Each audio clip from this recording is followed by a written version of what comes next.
दोस्तों, हेलो दोस्तों।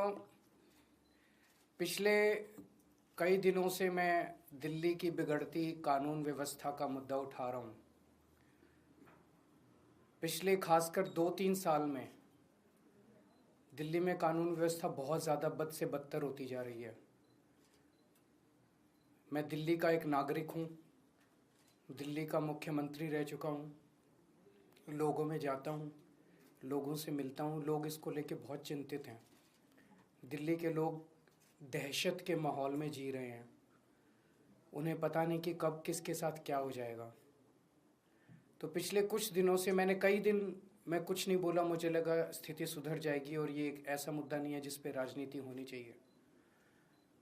लेकिन जब स्थिति बद से बदतर होती जा रही है और खुलेआम दिल्ली के अंदर सड़कों के ऊपर गोलियां चलने लगी हैं, ऐसा लगता है कि गैंगस्टर्स ने दिल्ली के ऊपर कब्जा कर लिया है, तो मुझसे चुप नहीं रहा गया और मैंने दिल्ली की कानून व्यवस्था को लेके सवाल खड़े करने चालू किए। मैं नांगलोई गया। नांगलोई में एक दुकान के बाहर दो मोटरसाइकिल पे सवार व्यक्ति आए और उन्हें धुआंधार गोलियां चलानी चालू की। मैं नांगलोई गया। मुझे नांगलोई जाने से बीजेपी का कार्यकर्ताओं ने रोका, मुझे रास्ते में ही रोक दिया, मुझे जाने नहीं दिया, पता नहीं क्यों। पूरे दिल्ली के अंदर आज बिजनेसमैन डर के माहौल में जी रहा है। उसे फिरौती की कॉल आती है। अगर वो फिरौती नहीं देता तो थोड़े दिन के बाद उसके दुकान के सामने शूट आउट हो जाता है, एक मैसेज देने के लिए, संदेश देने के लिए कि अगर तूने नहीं किया तो तेरे साथ कुछ भी हो सकता है। आज बिजनेसमैन को ये नहीं पता मैं सुरक्षा के लिए कहाँ जाऊं। कल मैं पंचशील एनक्लेव गया। पंचशील एनक्लेव में वो एक तरह से दिल्ली का सबसे पॉश एरिया माना जाता है। वहाँ पे 64 साल के एक बुजुर्ग की निर्मम हत्या, चाकू गोद के उनकी निर्मम हत्या कर दी गई। सीनियर सिटीजन्स जो हमारे दिल्ली में बहुत हैं, बहुत सारे ऐसे बुजुर्ग हैं जिनके बच्चे बाहर चले गए पढ़ने के लिए, नौकरी करने के लिए, अकेले रहते हैं, वो आज दहशत के माहौल में जी रहे हैं। दिल्ली की महिलाएं दहशत के माहौल में जी रही हैं। कभी किसी के साथ ईव टीजिंग तो रोज़ का ही काम है, लेकिन कभी किसी का अपहरण हो जाता है, मर्डर हो जाता है, गैंगरेप हो जाता है। आज महिलाएं दहशत के माहौल में जी रही हैं। आज मैं तिलक नगर जा रहा हूँ। तिलक नगर 2 दुकान वालों से मिलूंगा जिनकी दुकानों के बाहर शूट आउट किया गया। मैंने सोचा था ये सारे मुद्दे उठाऊंगा तो एक उम्मीद थी कि अमित शाह जी, आप सब लोग जानते हैं कि दिल्ली की शिक्षा, स्वास्थ्य, बिजली, पानी, ये चुनी हुई दिल्ली की सरकार आम आदमी पार्टी की सरकार के पास है। लेकिन दिल्ली की सुरक्षा, दिल्ली की कानून व्यवस्था, दिल्ली के लोगों की सुरक्षा जो है वो केंद्रीय गृह मंत्री के सीधे अंडर में आती है, अमित शाह जी के अंडर में आती है। तो मुझे उम्मीद थी कि मेरे मुद्दे उठाने पे अमित शाह जी कुछ कार्रवाई करेंगे, अमित शाह जी बलात्कारियों को पकड़ेंगे, अमित शाह जी गैंगस्टर्स को पकड़ेंगे, अमित शाह जी पुलिस को बोलेंगे कि इस तरह की घटनाएं अब नहीं होनी चाहिए, अमित शाह जी कठोर कदम उठाएंगे, ठोस कदम उठाएंगे जिससे दिल्ली वासियों को कुछ सुकून मिलेगा। लेकिन इसकी बजाय हमने देखा कि कल मुझ पे हमला करवा दिया गया। मैं पदयात्रा में जा रहा था, मेरे ऊपर एक लिक्विड फेंका गया।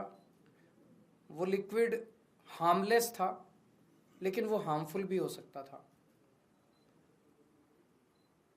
कल हमारे एक एमएलए को गिरफ्तार कर लिया गया।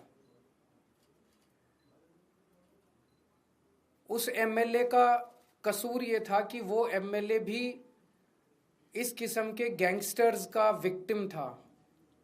उसके पास भी फिरौती की और अलग अलग तरह से गैंगस्टर्स की कॉल्स आ रही थी। आज से 1.5-2 साल पहले उसके पास कई सारी कॉल्स आई, जिसकी बाकायदा उसने लिखित शिकायत दिल्ली पुलिस को की कि मेरे पास कपिल सांगवान उर्फ नंदू नाम के गैंगस्टर की बार बार कॉल्स आ रही हैं, मुझे धमकियां मिल रही हैं, मेरे परिवार को धमकियां मिल रही हैं, मुझे उनसे बचाइए। मैं उनके एक कंप्लेंट, आप उनकी कंप्लेंट सुनोगे तो आपका भी दिल पसीज जाएगा।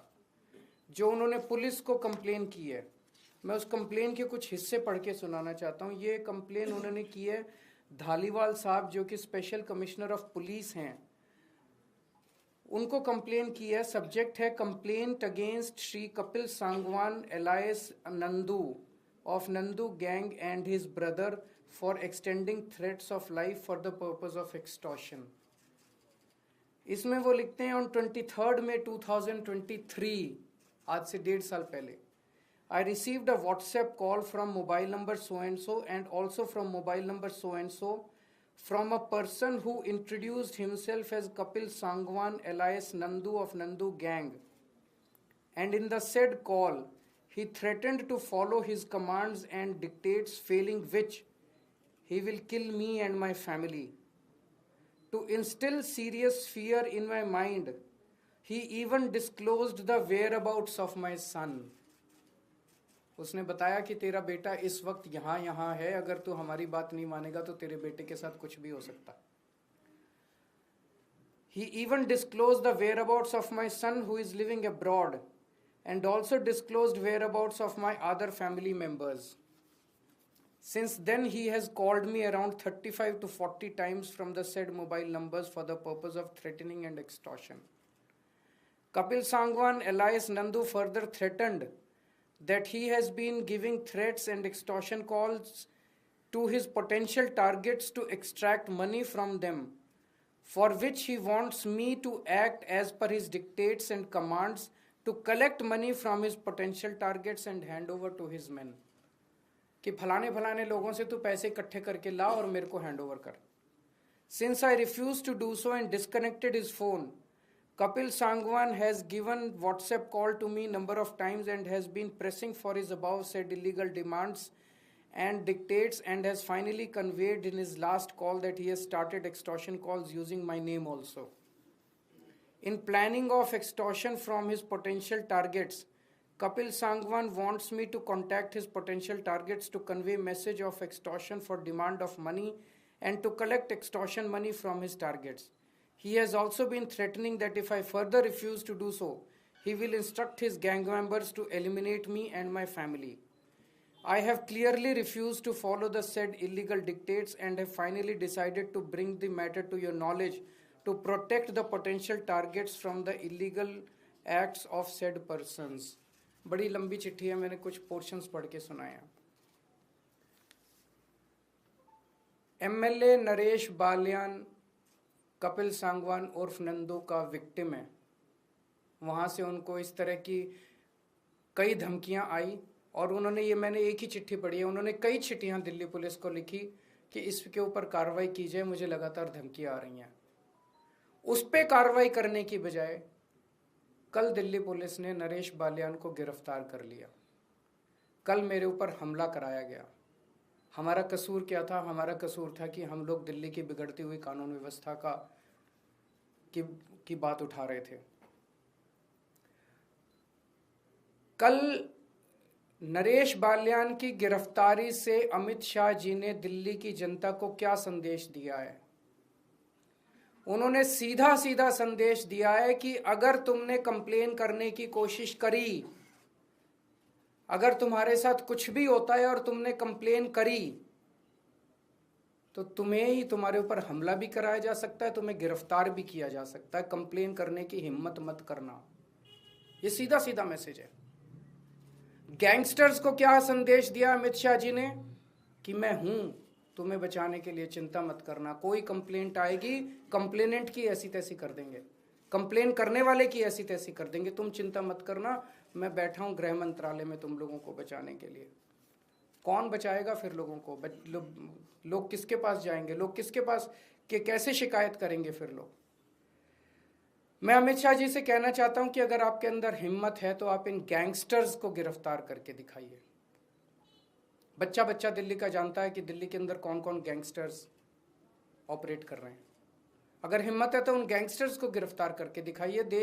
दिल्ली के अंदर जो मर्डर कर रहे हैं उनको गिरफ्तार कीजिए। दिल्ली के अंदर जो बलात्कार कर रहे हैं, अपराधी घूम रहे हैं, उनको गिरफ्तार कीजिए। मेरे ऊपर हमला कराने से, मेरे एमएलए को गिरफ्तार करने से क्या दिल्ली की महिलाएं सुरक्षित हो जाएंगी? मेरे ऊपर हमला कराने से, मेरे एमएलए को गिरफ्तार करने से क्या दिल्ली के बिजनेसमैन सुरक्षित हो जाएंगे? मेरे ऊपर हमला कराने से, मेरे एमएलए को गिरफ्तार करने से क्या दिल्ली के नागरिक, सीनियर सिटीजन सुरक्षित हो जाएंगे? अब दिल्ली की जनता अमित शाह जी आपसे ठोस कदम की उम्मीद करती है। अगर आपके कोई क्वेश्चंस हैं तो बता दीजिए। कल जो आप पर हुआ उसके बाद ये भी कल आपने परसों जो है वो एक बड़े गैंगस्टर का नाम लिया था, आपने विधानसभा के अंदर कहा था, क्या उसको भी आप लोग जोड़कर देख रहे हैं क्या? मुझे नहीं पता, पर मुझे तो बताया गया कि वो तो बीजेपी का मेंबर है। दिल्ली विधानसभा चुनाव होने सर आप पदयात्रा निकाल रहे हैं, दूसरी तरफ बीजेपी परिवर्तन यात्रा निकालने की बात कर रही है दिल्ली में। निकालने दीजिए सबको। देश जनतंत्र है और स्वाधीन देश है, सबको अपनी अपनी यात्रा निकालने का अधिकार है। सर, विधानसभा चुनावों की अब सुगबुगाहट शुरू हो गई है, गठबंधन की लगातार बातें चल रही हैं, तो क्या दिल्ली में कोई गठबंधन नहीं होगा। Thank you.